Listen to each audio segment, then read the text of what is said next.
things have come and gone, been promised and gone, been promised and gone, been promised and gone. When the first time I met Ali, he talked about in the last few years, and I don't know how many people know, he's the co-creator of WebMD, which is huge around the world for processing.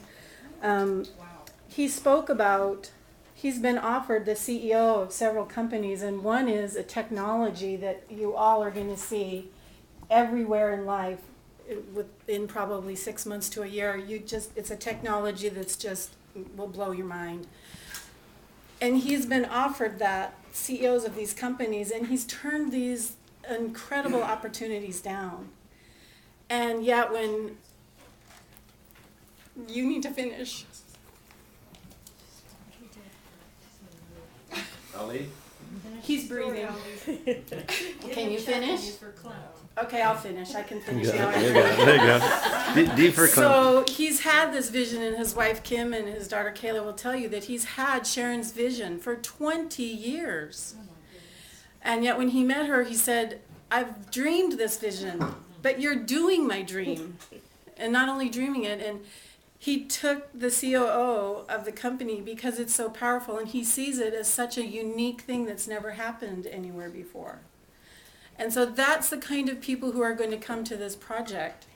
You know, extraordinary people, people with vision and commitment, and who are only choosing the highest level of their contribution of their skills and talents to the planet. He's turned down incredible things in the last 3 years that are going to impact the whole world. And yet he said yes to this vision. So just so that we all understand, really, you are in, you know, Sharon says it very casually, life-changing, world-changing, child-changing. It is powerful, and it is real, and it's happening. And these are the kind of people that are going to be in our world and making such a difference. So I wanted you to know that, because you stand for that, Ali, and you stand for that kind of flag along with Sharon, and it's just a gift. Yeah, I feel like extremely lucky. And I always like, why me? And because what I do right now, I'm an executive director for Sunday Friends, this nonprofit organization, that I thought that's the best thing in the world, and I still think is. And only this idea, which is much bigger, much more impact, that made me, commit to this. And I'll make sure what I do at Sunday Friends is going to be taken care of. But I think this is worldwide. This is like, hope, change. It's unbelievable. And I hope, we have enough energy, not hope. I know we have energy It's not hope. to make it happen, because now the funding is here, it is execution, and we can't blame on anybody else. We gotta execute, and I know we will.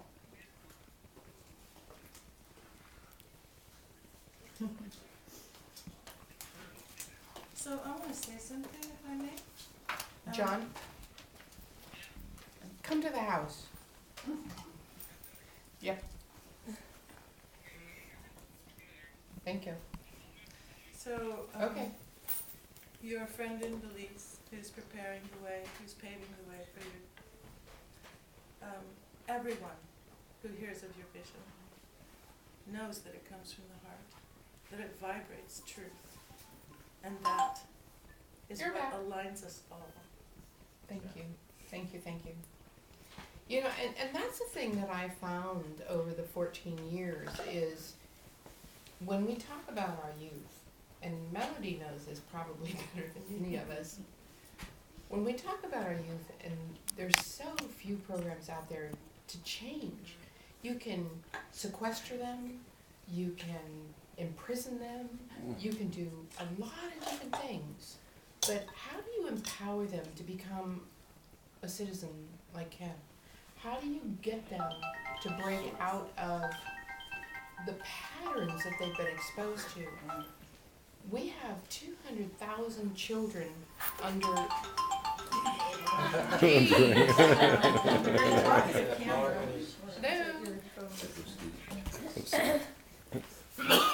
Oh, you're back. Okay. So we have 200,000 children living on the streets today under 18 years old without any adult supervision. How do we empower them to learn that they can create the kind of life that has value? Right? Melody knows. We end up putting these kids in juvenile hall. Out of 200,000 children in the United States, which blows my mind, 50%, 100,000 children will end up incarcerated or dead by their 35th birthday without intervention. We have to address this. So if you look at every generation, so we start out and we have, there were 4 kids in my generation, and each one of my siblings had, let's say, 4 kids, right? And it multiplies and it multiplies and it multiplies. Well, imagine that families who have nothing, they have no idea where their next meal is coming from, and they keep having kids. What are we going to do? We have to step up to the plate. So the fundraising that we're doing is to raise the consciousness, to get people involved, to make people step up to the plate, because there's corporations, there's people out there who can make a difference, but they don't know. We send money all over the world, but we don't realize that our problem is here at home, right? And what I want to do, starting with our 6,000 children in 3 years, is to create a system that people finally begin to recognize. All you have to do is make an environment that's safe for these children. Give them the education, break the old habits.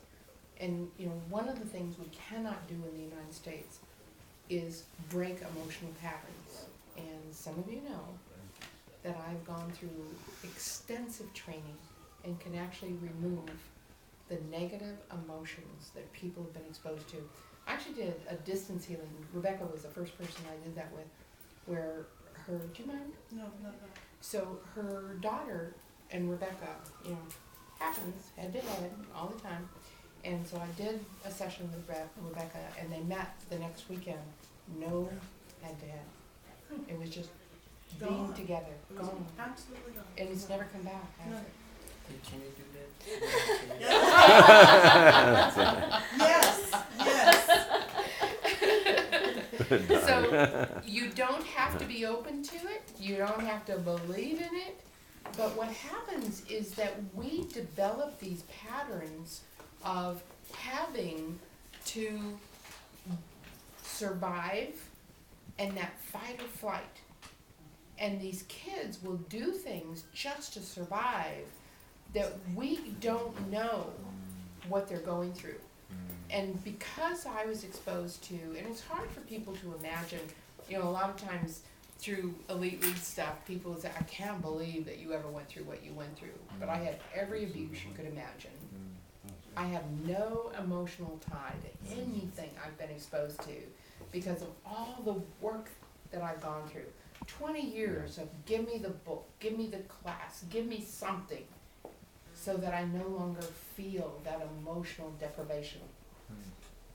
And when I worked with the Buddhist monks in 1998, they said that I was the only person that they ever met in the United States who had no negative emotion in my physical body. And I felt like I won. Like I won. No matter what I went through, I finally won. That's good. That's what I want for these kids. I want to be able to help them win at a game they don't even know they're playing yet. That's what this is all about. I'm So- in. I'm in. So I'm on the phone with Chris, who is our organic farmer, and Chris is going to be developing systems. So we're going to be off the grid. We're going to be creating self-sustaining programs. We're going to have manufacturing. We're going to create our own clothing, our own shoes. We're going to have, Ray's got a tree from the Philippines that we're gonna create our own organic fuel. We're gonna be totally off the grid within 3 years. It is gonna be amazing what we're gonna be able to do. But my vice president on the board for innovation is going to encourage these children to innovate and recreate everything that's already out there. So we're going to have all these things reinvented. We're gonna find ways of being able to take what has been and create something that's better. So I love that you're here. You're here for a special reason. You're here because you are special. And I really want to thank all of you for being here. And especially Ali, because he's taking a load off of my shoulders. Pleasure. Thank you for bringing us all. Yeah. Thank you all. UBU.